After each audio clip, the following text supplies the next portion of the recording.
안녕하세요. 우리 어릴 때부터 귀에 딱지가 않도록 듣던 말이 있죠.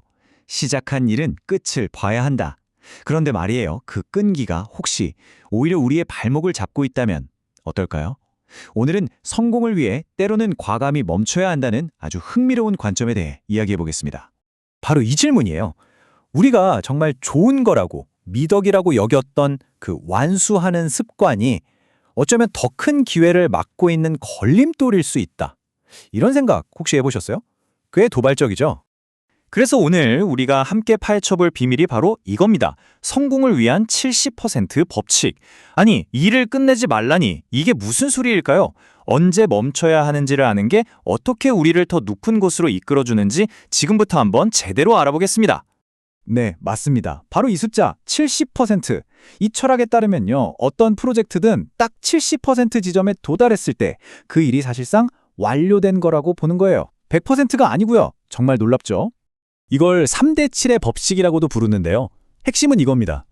여러분이 어떤 일의 70%를 정말 훌륭하게 해냈다면 그걸로 이미 여러분의 능력은 충분히 증명된 거라는 거죠. 그리고 신기하게도 바로 그 성과가 외부의 주목을 끌어서 자연스럽게 새로운 기회로 이어진다는 거예요. 자, 바로 이 70% 지점, 여기가 정말 중요한 가림길입니다. 여기서 새로운 길로 나아갈지 선택해야 하는 순간이 오는 거죠. 근데 대부분의 사람들이 바로 이 순간 아주 강력한 심리적인 함정에 빠진다고 해요. 혹시 여러분도 이런 경험 있지 않으신가요?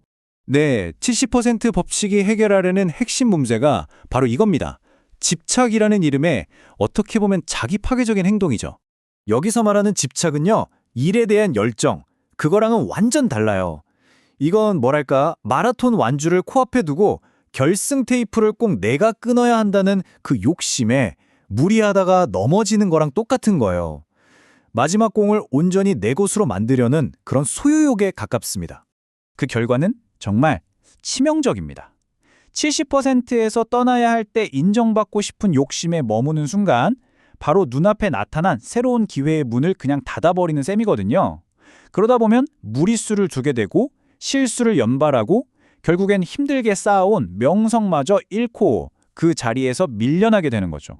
이 한마디가 그 위험성을 정말 명확하게 보여주죠. 당신이 이룬 모든 것을 한순간에 잃게 된다. 70%까지 정말 공들여 쌓아올린 모든 것이 단 한 번의 잘못된 욕심 때문에 한순간에 물거품이 될 수 있다는 정말 무서운 경고입니다.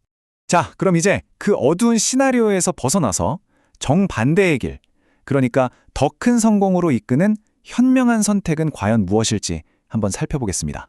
이게 정말 역설적인데 한번 들어보세요. 여러분이 공을 내려놓고 딱 떠나잖아요.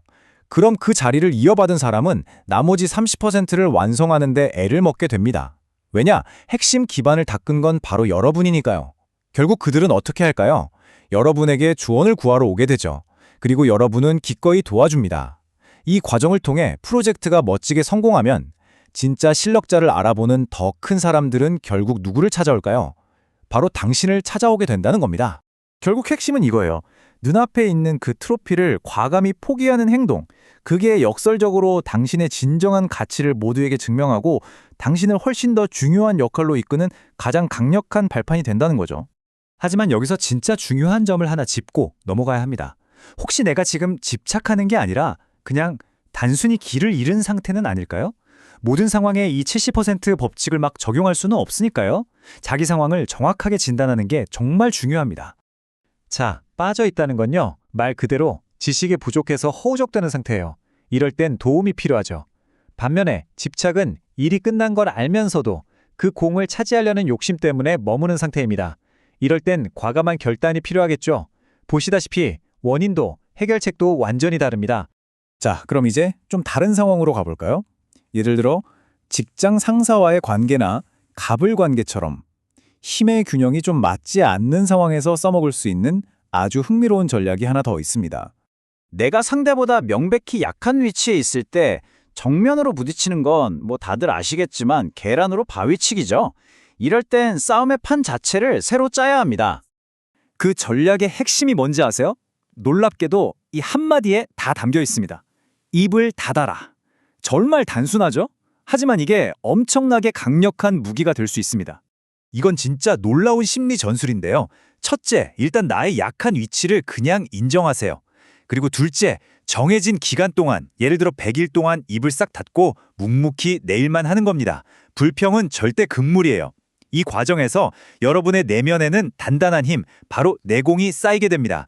그러면 정말 신기하게도 여러분을 억누르던 상대가 그 침묵에 불안을 느끼기 시작하고 결국 먼저 다가와서 말을 걸게 된다는 겁니다. 이 전략의 핵심 동력이 바로 내공인데요. 여기서 말하는 내공이란 외부 상황에 막 흔들리지 않는 내면의 단단한 힘을 의미해요. 그러니까 침묵은 바로 이 힘을 기르는 최고의 수련법인 셈이죠. 상대방이 여러분에게 먼저 말을 거는 바로 그 순간, 힘의 균형은 완벽하게 뒤바뀌는 겁니다. 힘으로 당신을 누르던 사람이 이제는 당신의 말을 듣기 위해 자세를 낮추게 되는 정말 극적인 역전이 일어나는 거죠. 오늘 우리가 살펴본 이 70% 법칙과 침묵의 전략, 이 두 가지를 관통하는 하나의 철학이 있다면 바로 깨끗한 플레이입니다. 외부의 평가나 결과에 연연하지 않고 오직 내가 맡은 일 자체를 훌륭하게 해내는 것, 그것만으로 충분하다는 단단한 태도, 바로 그거죠. 자, 오늘 내용 한번 정리해볼까요? 첫째, 진정한 성공은 100% 완주가 아니라 70%에서 새로운 길을 택하는 용기에서 나올 수 있다는 것. 둘째, 눈앞의 공에 대한 집착은 독이라는 것. 셋째, 때로는 침묵이 가장 강력한 무기가 될 수 있다는 것. 그리고 이 모든 것의 중심에는 결국 깨끗한 플레이, 즉 과정 자체에 집중하는 자세가 있다는 점 꼭 기억해 주세요.